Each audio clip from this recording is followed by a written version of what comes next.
Hello hello hello hello भाई लोग, कैसे हो आप लोग? I hope you are doing all fine. और चलो यार, मैं भी काफ़ी अच्छा हूँ एंड उम्मीद करते हैं आप सब लोग कर रहे होंगे डिफ्रेंशिएशन अच्छे से, और डिफ्रेंशिएशन चल रहा होगा आप लोगों का। और हम लोग आज ना डिफ्रेंशिएशन को प्रोबेबली फिनिश करने वाले हैं। मतलब डिफ्रेंशिएशन में जो भी बेसिक चीज़ें थी और जो भी इम्पोर्टेंट चीज़ें थी हमने सब पढ़ लिया है ना। तो भाई क्या क्या पढ़ा हमने? तो हमने पढ़ लिया है डिफ्रेंशिएशन का सबसे पहले definition, first principle, chain rule, implicit function, logarithmic differentiation. और आज हम लेकर आए हैं differentiation of functions in parametric form. तो ये एक्चुअली मेन जो डिफरेंशिएशन आप पढ़ने वाले हो ना, उसका ये एक्चुअल लास्ट फॉर्म है। वैसे कुछ और भी बेसिक चीज़ें रहेंगी, ऐसा नहीं कि एकदम से ये ख़त्म ही हो रहा है। तो लेकिन ये एक्चुअल में है ना, एक्चुअल में ये लास्ट होगा। तो क्या होता है पैरामेट्रिक फॉर्म और इसमें कैसे हम लोग इसको डिफरेंशिएट करेंगे, जरा आप वो देख लेते हैं। तो मैं स्टार्ट करता हूँ आपको थोड़ा याद दिलाते हुए कि अगर आपको पैराबोला याद हो, किस किस को याद है भाई पैराबोला? पैराबोला में एक पैरामेट्रिक कोऑर्डिनेट हुआ करता था, क्या आपको वो याद है?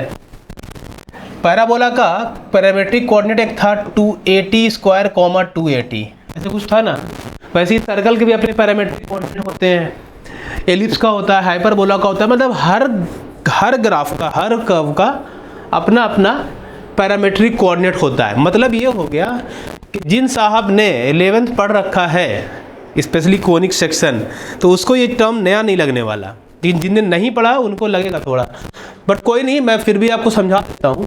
तो ये था अपना पैराबोला का मेन इक्वेशन, आपको ये भी याद होगा।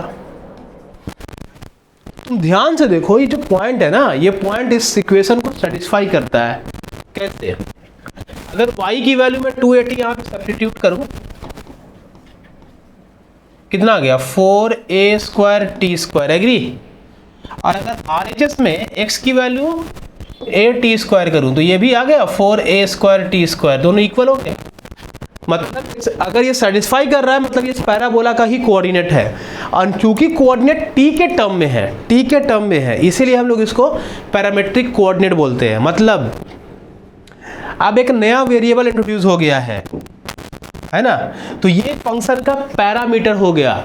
जिन भाई साहब ने CS ले रखा है ना, CS, तो CS में पैरामीटर एक कॉन्सेप्ट है, वो यूज होगा। आर्ग्यूमेंट, पैरामीटर, मतलब किस पे डिपेंड करेगा, कौन सा वेरिएबल है वहाँ पे। तो देखो जनरली अब तक हमने जो पढ़ा था उसमें x और y ही मेन वेरिएबल हुआ करता था, करेक्ट? तो अब कुछ नए वेरिएबल इंट्रोड्यूस होंगे और मेनली t एंड थीटा, इसके अलावा कुछ नहीं आएगा, t एंड थीटा। तो ये पैरामीटर्स हुआ करेंगे आपके, और हम इनके बेसिस पे डिफरेंशिएशन करेंगे। तो मैं फर्स्ट क्वेश्चन आपका कर देता हूँ बिल्कुल सेम तरीके से।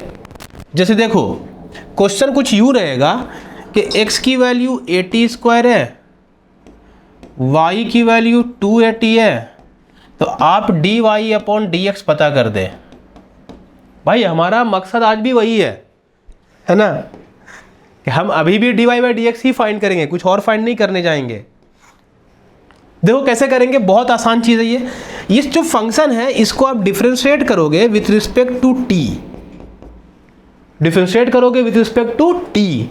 तो जब t के रिस्पेक्ट में डिफरेंशिएशन करोगे तो a तो कांस्टेंट है, इसका डिफरेंशिएशन 2t हो जाएगा, बस हो गया। इधर कर लो तो dy बाई dt, a तो 2a कांस्टेंट है, t का डिफरेंशिएशन 1 हो गया, तो ये अल्टीमेटली 2a लिखा हुआ है। अब चूंकि आपको dy अपॉन dx चाहिए, तो देखो dy यहाँ है, dx यहाँ है, क्यों ना मैं दोनों को डिवाइड कर दूँ, dy अपॉन dt एंड यहाँ से dx अपॉन dt। तो dy अपॉन dt की वैल्यू 2a थी, इसकी वैल्यू 2at है ना, ये 2at लिखा हुआ है। तो ये 2a बेचारे शहीद हो गए, ये गया। तो बचा क्या मेरे को? dy upon dx equals 1 upon t। हाँ जी साहब, ये है आपका स्लोप, और आपको पैरामेट्रिक में स्लोप याद भी होगा, कोनिक सेक्शन में हमने पढ़ा था कुछ इस तरह से, है ना। तो स्लोप कहीं तो 1/t अपना आता था, वो याद करो जरा, थोड़ा दिमाग के जोर वोर डालते हैं अपन, है ना। तो ज़्यादा कुछ है नहीं। तो ये बड़ा मैंने आसान सा एक एग्जांपल लिया ताकि भाई आपको ना पहले हवा लगनी चालू हो जाए, तो आई होप ये मामला तो समझ में आया होगा कि ये चीज़ क्या है ना। तो अगर ये चीज़ समझ में आ गई है तो हम फिर आगे बात कर सकते हैं अभी।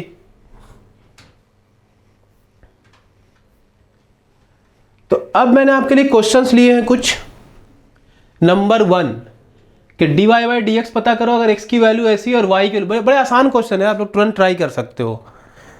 मैंने ऐसे इंट्रोडक्शन मात्र दिया है ये क्वेश्चन में। क्या है तो इसको डिफरेंशिएट करोगे आप dx बाई डी थीटा, मतलब with respect to theta differentiate करोगे। देखो a तो कांस्टेंट है, थीटा का डिफरेंशिएशन 1 हो जाएगा और साइन का डिफरेंशिएशन कॉस हो जाएगा, कोई प्रॉब्लम ही नहीं है। यहाँ पे आ जाओ, D Y upon D theta, a तो कांस्टेंट है, 1 का डेरिवेटिव 0 हो गया और कॉस का माइनस साइन होता है तो ये माइनस माइनस प्लस हो जाएगा, तो ये अल्टीमेटली a साइन थीटा लिखा हुआ है। अगर ये सारी बात सही है तो अभी आपने क्या किया था, सेकेंड अपॉन फर्स्ट कर रहे थे, तो सीधा सीधा सेकेंड अपॉन फर्स्ट करोगे तो डी थीटा कैंसिल हो जाएगा। ऊपर में क्या मिला मेरे को, a sine theta upon a 1 minus cos theta. तो अगर आपने इन दोनों को उड़ा दिया u और u तो बचा क्या, साइन अपॉन 1 माइनस कॉस, तो आंसर हो गया। नहीं, आंसर नहीं हुआ है, it can be simplified further, है ना। कैसे भाई, ट्रिग्नोमेट्री थोड़ा पढ़ा है ना आप लोगों ने, तो ट्रिग्नोमेट्री अप्लाई कर दो, देखो कैसे सिंप्लीफाई हो जाएगा। क्या मैं नीचे लिखते हैं, साइन थीटा का हाफ एंगल फॉर्मूला कुछ होता है, थोड़ा दिमाग पे जोर डालो, 2 sine theta by 2 cos theta by 2, और 1 माइनस कॉस थीटा कुछ होता है, 2 कॉस स्क्वायर थीटा बाई 2। देखो इसी के लिए लोग कहते थे, राहत फतेह अली खान ने कहा था, क्या कहा था, क्या से क्या हो गए देखते देखते। अरे भाई जरा ध्यान से देखो तो सही, क्या देखना है, इसको देखो, ये ओनली साइन थीटा था, है ना, और ये क्या बन गया, 2 sine theta by 2 cos theta by 2। बात सही है ना, क्या था क्या हो गया, चलो भाई कोई नहीं। तो ये गया अपना, एक कॉस से एक कॉस गया, बचा क्या, देखो ऊपर से साइन थीटा बाई 2 बच रहा है और नीचे से कॉस थीटा बाई 2 बच रहा है, which is equal to tan theta by 2। ये हो गया आपका आंसर। आई होप क्लियर होगा मामला, अच्छे से देख लो स्टार्टिंग से। हाँ,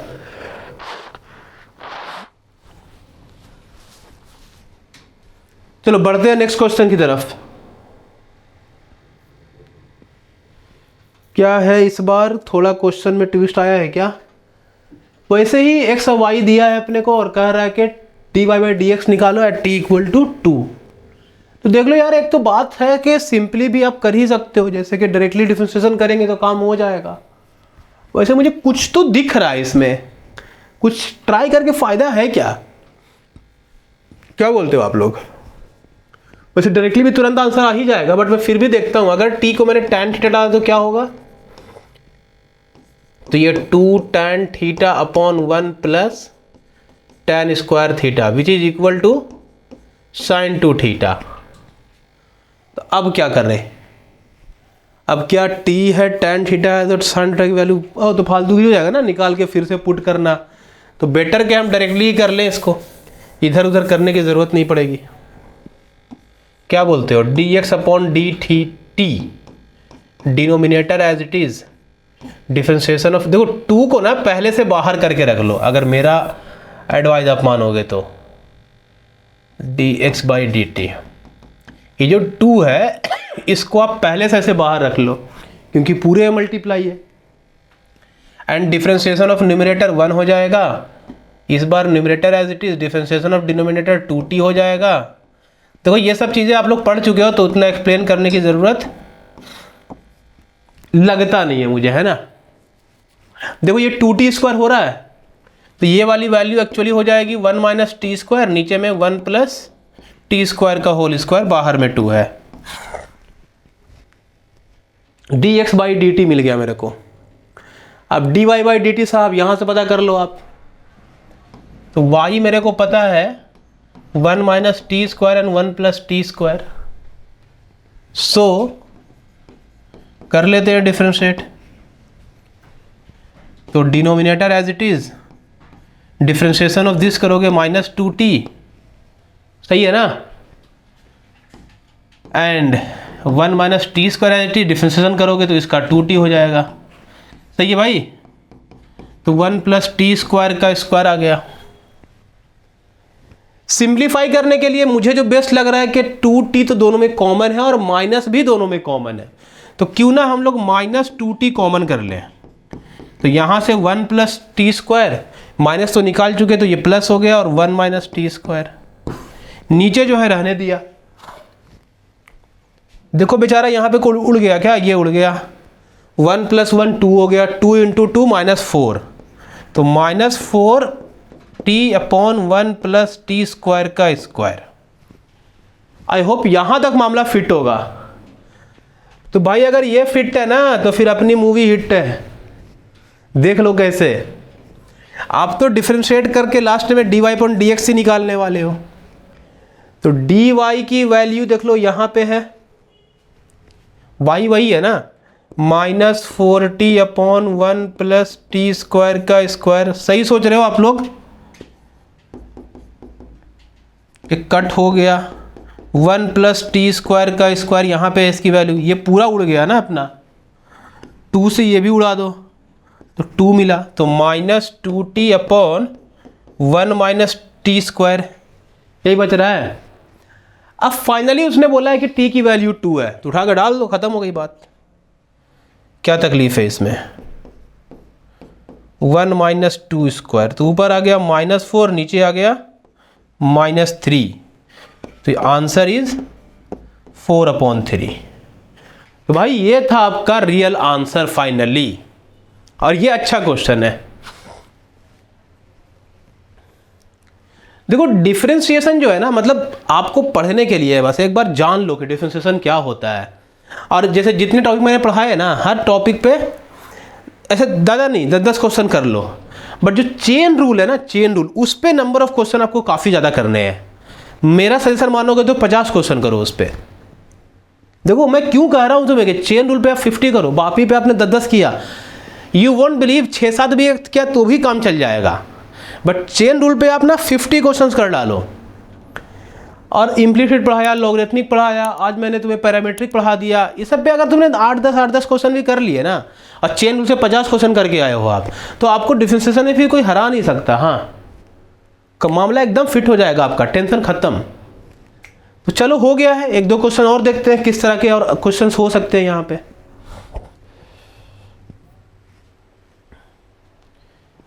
चलिए भाई, क्या है भाई साहब क्वेश्चन, y की वैल्यू गिवन है and x equal to F of T.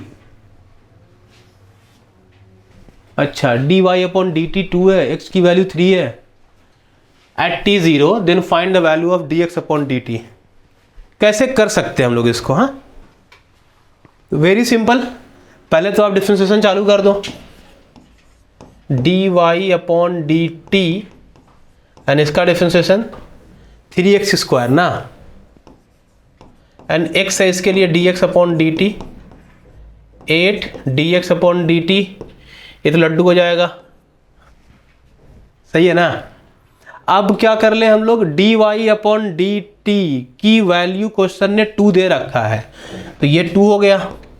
अच्छा, मैं फाइंड क्या करना है, यहाँ देख लो, dx अपॉन डी टी की वैल्यू फाइंड करनी, तो मिल ही गया ना, आसानी से मिल गया। और कुछ दिया है क्या, x की वैल्यू 3 दे रखा है, तो ये 3 का स्क्वायर हो गया, तो dx upon D T minus 8 dx upon D T. अरे तो इजी हो गया, ये 3 इंटू 9, 9 इंटू 3 27, 27 माइनस 8, क्या ये 19 dx बाई डी टी है, equal to 2, so therefore dx upon D T is 2 upon 19, हो गया आंसर। ये तो आसान सा क्वेश्चन था, है ना। अच्छा सर, ये सब जो बोल रहा है t0 है, ये है, तो बचेगा तब ना कुछ हम करेंगे आगे, t बचा ही नहीं यहाँ पे। अगर t बच जाता है इसमें तो हम t को उठा के d0 डाल देते, ऐसे तो बचा नहीं है। अच्छा, मैं ना आपसे इसी में एक क्वेश्चन पूछना चाह रहा हूँ कि अगर इसी क्वेश्चन में इन लोगों ने dy अपॉन dx फाइंड करने बोला होता तो? बोलो बोलो बोलो, आई एम वेटिंग। हाँ, जिसको भी आंसर आया कमेंट खड़क से मारना, और कमेंट रियल टाइम में मारना, बाद में नहीं। चलो मैं करता हूँ, सिंपल ना, dy upon dx upon dt पता है, dy अपॉन dt पता है, दोनों को डिवाइड कर दिया। तो ये 2 है और ये 2 अपॉन 19 है, तो ये 2 कैंसिल, यहां से ये कैंसिल, तो dy अपॉन dx उलट के गया ऊपर, तो 19 हो गया। आसान है, पैरामीट्रिक बहुत आसान है यार, पैरामीट्रिक बहुत आसान है। कुछ क्वेश्चन साढ़े टेढ़े मिल जाते हैं अपने को, ऐसा नहीं है तो, बट पैरामीट्रिक लेकिन बस अपने को जानना है कि ये चीज़ होती है। बढ़ते हैं आगे।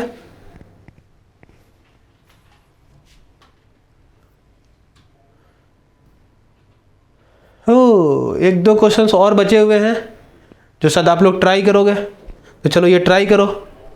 एक 10 मिनट के ब्रेक में मिलते हैं, बस ब्रेक 10 मिनट का आप लोगों के लिए है, मैं तो कंटिन्यू रहूँगा। चलो ट्राई करो। चलो भाई 10 मिनट हो गया आपका, और क्या ये क्वेश्चन हुआ? जिसका हुआ है कमेंट करो, हाँ, क्या आंसर आया और कैसे किया था, दैट्स इंपॉर्टेंट। अच्छा देखो, इस क्वेश्चन में क्या है कि x की वैल्यू ऐसी है और y की वैल्यू भी कुछ इन्वर्स में ही है अपने पास, है ना।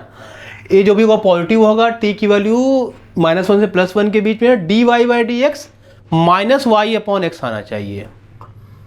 तो देखो जनरल ऐसे लोगों को लगेगा करने के लिए कि इसको dx अपॉन dt करे डायरेक्टली, और ये रूट का 1/2√x फिर वापस चेन रूल लगा करके डिफरेंशिएशन कर लो, और इसका भी सेम तरीके से तो कर तो सकते हो और आंसर भी आ जाएगा वैसे, लेकिन करना वो नहीं था इस क्वेश्चन में। देखो क्या करना है, करना बड़ा आसान सी चीज़ है। सबसे पहले फिर काम करो, अगर मैं x इंटू वाई कर लूँ, मतलब दोनों को मल्टीप्लाई किया, तो आपको क्या दिख रहा है, a साइन इनवर्स t, यहां भी बेस a है और यहां भी बेस a है। जब आप मल्टीप्लाई करोगे तो ऐसे लिखते हो ना, a कॉस इनवर्स t, दोनों का रूट तो सेम ही है, दोनों पे रूट है, तो ऐसे में क्या होता है, बेस सेम तो पावर ऐड हो जाता है। क्या एग्री करते हो क्या इस बात पे भाई? अगर ये वाली बात चमक गई है ना तो मामला सब चमक गया। फिर ये क्या लिखा हुआ है, इसको ध्यान से देखो, ये क्या चीज़ है, क्या ये a⁴ है, इस पूरे का रूट, और इधर मेरे पास है xy। अब आप इसे करते हैं differentiate, first as it is derivative of second, second as it is derivative of first. इसका डिफरेंशिएशन क्या होगा? कुछ लोग इसको 1/2√x समथिंग लिखने वाले हैं। अरे भाई ये पूरा कांस्टेंट है, सो इसका डिफरेंशिएशन लड्डू, मामला हो गया खत्म। मतलब x dy बाई dx की वैल्यू कितनी आई, -y। सो अपन बोल सकते हैं कि dy अपॉन dx की वैल्यू -y अपॉन x है। क्लियर? इजी? हाँ जी, काफ़ी इजी क्वेश्चन था ये, बट इसमें सोच थी ये, हाँ ये इंपॉर्टेंट सोच है, आपको ITF आना चाहिए। बाकी चलो हो गया ये क्वेश्चन। नॉर्मल तरीके से करने बैठते तो बहुत मुश्किल होने वाली थी, है ना, तो हम उससे करेंगे नहीं इस क्वेश्चन को। एंड लास्ट क्वेश्चन, ये भी अच्छा क्वेश्चन है। हाँ, ये काफ़ी अच्छा क्वेश्चन है, वैसे तो ये NCERT क्वेश्चन है, बट ये काफ़ी अच्छा क्वेश्चन है। तो भाई साहब क्या कर ले, सबसे पहले तो इसको आपको डिफरेंशिएट करने का सोचना होगा, और डिफरेंशिएट करने के लिए ये 2 बाहर आएगा तो 2 कट होकर ये log tan t/2 आ जाएगा। ये क्लियर है ना? अरे पावर लॉग में जो होता है ना, पावर मल्टीप्लाई में आता है ना, तो मल्टीप्लाई होकर 2 खत्म हो गया, वो इसीलिए 2 दिया ही हुआ था वहाँ पे, और कुछ रीज़न नहीं था। अभी आप इसको डिफरेंशिएट कर सकते हो, dx अपॉन dt। ये मज़ेदार क्यों है बता रहा हूँ आपको। cos का डिफरेंशिएशन -sin t हुआ, log का डिफरेंशिएशन करोगे तो 1/tan t/2, चेन रूल लगाओ, tan का डिफरेंशिएशन sec² t/2, डिफरेंशिएशन हो गया। अरे नहीं हुआ, अभी t/2 का करना है और उसका डिफरेंशिएशन 1/2 आ जाएगा। अब ना थोड़ा ज़रा प्यार से इसको कैलकुलेट कर लेते हैं, ये क्या मिल सकता है हमें। देखो 1/2 तो नीचे लिखा है, ये sec² है, ये tan है। अगर थोड़ा सोचते हैं इसके बारे में, sec² को नीचे लाओगे तो cos² आ जाएगा, मैंने स्क्वायर जानबूझ के नहीं लिखा है, और tan का sin बाई cos होता है। देखो एक cos कट हो जाएगा, तो क्या यहाँ ऐसा बचा मेरे पास, क्या ये चमका सबको कैसे हुआ? नहीं आया, फिर से करो एक बार। देखो ये 2 बाहर लिखा, सेक स्क्वायर को नीचे रखे कॉस स्क्वायर लिखोगे, यहाँ पे स्क्वायर है हाँ, और ये sine by tan sine by cos होगा, एक कॉस कट हो जाएगा तो साइन ही बचा ना, sine T by 2 cos T by 2। हाँ जी साहब, अब ये क्या लिखा हुआ है? बोल रहे हैं कुछ लोग, ये क्या लिखा है? यही तो साइन टी लिखा है, नहीं दिखा। 2 sine theta by 2 cos theta by 2 है ना, पहला क्वेश्चन इसी पे किया था अभी हमने आज। अब अगर आपने यहाँ पे एलसीएम ले लिया तो क्या ये 1 minus sine square T upon sine T ऐसे लिखा हुआ है, और अगले स्टेप में ये cos square T upon sine T कुछ यूं लिखा हुआ है, बाहर में ए। इंटरेस्टिंग। अगर यहां तक मामला फिट है ना, तब हिट हो गया फिर सब। कैसे? तो इसको डिफरेंशिएट करना कोई बड़ी बात है ही नहीं है, ये तो मजाक कर रहा है हमारे साथ, है ना। ए कॉस टी आ गया, दैट्स इट। डिवाइड कर दो, तो डिवाइड करोगे तो D Y by D X ही, इसमें ए कॉस टी ऊपर आया, और यहां से A cos square T upon sine T आया। ये ए कैंसिल हो गया, एक कॉस कैंसिल हो गया, तो आया क्या? Sine T upon cos T which is nothing but tan T. और इसने हमसे मांगा है कि ये चाहिए अपने को पाई बाई 4 पे, सॉरी एक्स की वैल्यू पाई बाई 4 है क्या? एक्स के पाई बाई 4 रहने से कुछ फर्क पड़ेगा क्या यहाँ पे? अगर मैं इसमें x को पाई बाई 4 t पाई बाई 4 से फर्क पड़ना चाहिए था ना। देखता हूँ क्वेश्चन में कुछ गड़बड़ी हो गई है क्या? हाँ भाई, तो ये x तो पाई बाई 4 हो नहीं सकता ना, क्योंकि x तो बचा ही नहीं है, ये मिस्टेक है, बुक का मिस्टेक है। तो आप कुछ मत करो, बस यहाँ पे D Y by D X at T equal to pi by 4 डाल दो उठाकर, तो tan pi by 4 is nothing but 1, है ना। तो हो गया। तो भाई साहब हो गया भी, मतलब बात हो गई फिनिश। पैरामेट्रिक डिफरेंशिएशन हमने कर लिया।